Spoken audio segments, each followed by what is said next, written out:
Ouais, c'est bon, pardon, excusez-moi pour ce retour. Maître, est-ce que c'est un jugement particulièrement clément?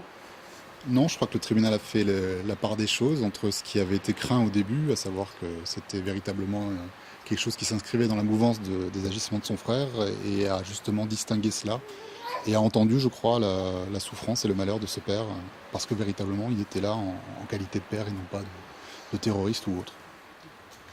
Alors votre client a repris des termes employés par Chérif Chekat le jour de l'attentat. Là-dessus, les explications étaient pas forcément très complètes. En fait, de ce qu'il en dit et ce qu'il a essayé d'en dire au tribunal, dans un moment véritablement de désespoir, après avoir appris la décision du juge d'affaires familiales, son message était un peu confus quant au fait que ce serait lui ou un autre qui serait visé par la vie qui devait s'éteindre, mais il était partagé entre le sentiment de vouloir partir et la pensée positive qu'il avait pour son frère et pour son ami, puisque si vous avez suivi les débats, le Veni Vidi Vici, écrit Vinci, s'adressait à son ami Vincent.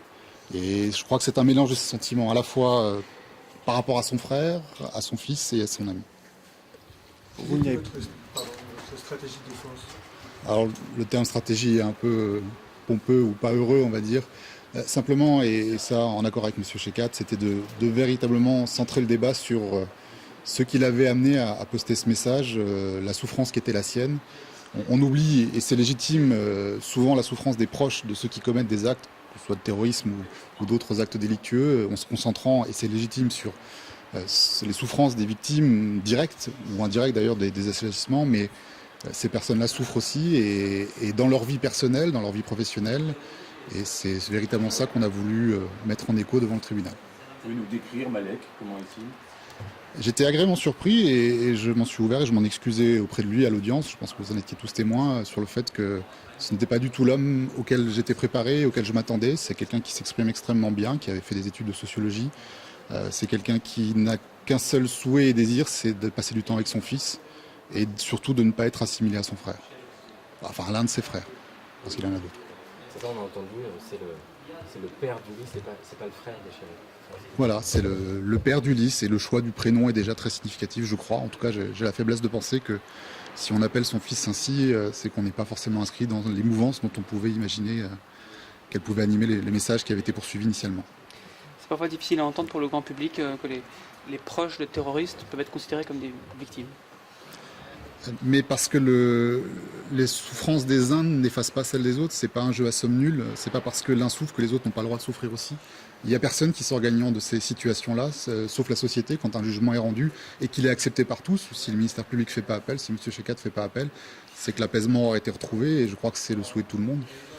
Est-ce qu'il avait pris conscience dès vendredi qu'il avait fait une grosse connerie? Oui, très clairement, parce que, alors ça n'a pas forcément été complètement évoqué à l'audience, mais parmi les personnes qui l'ont contacté à la suite de ces messages, et en raison de ces contacts d'ailleurs, il va retirer ces messages, il y a des proches d'attentats, enfin des victimes de l'attentat qui l'ont contacté, et il a discuté avec eux, et il a dit dans ce cas-là, si ça pose atteinte à vos sentiments ou aux sentiments des familles, je retire les messages, ce n'était pas mon but.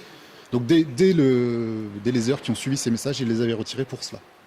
On a compris qu'il savait qu'il était sous surveillance. Oui. Il l'a dit. Oui, bien sûr. Et pourtant, il poste cette photo avec les armes sur le canapé. Quand on atteint le fond du désespoir, on fait parfois des actes totalement irrationnels. Il ne calcule pas, au contraire, et c'est d'ailleurs ce qu'il a essayé d'expliquer au tribunal. Ces agissements-là lui font très peur dans la mesure où, au-delà de la peine qui pouvait être prononcée, il y a les sanctions ou les répercussions sur son droit de garde vis-à-vis de son enfant qui peuvent être terribles. Donc c'est tous ces éléments-là, mais qui étaient oubliés au moment où il les poste sur Internet, parce qu'il est dans le désarroi le plus total. Il envisage de changer de nom de famille? C'est quelque chose qu'il a évoqué, oui. Non pas parce que son nom lui déplaît, mais parce qu'il a une connotation qui maintenant est très compliquée pour lui, pour son fils. Donc c'est quelque chose qu'il a indiqué en effet. C'est des démarches qui sont faisables? Non, il l'a indiqué là dans le cadre des poursuites qui étaient engagées et de la discussion devant le tribunal.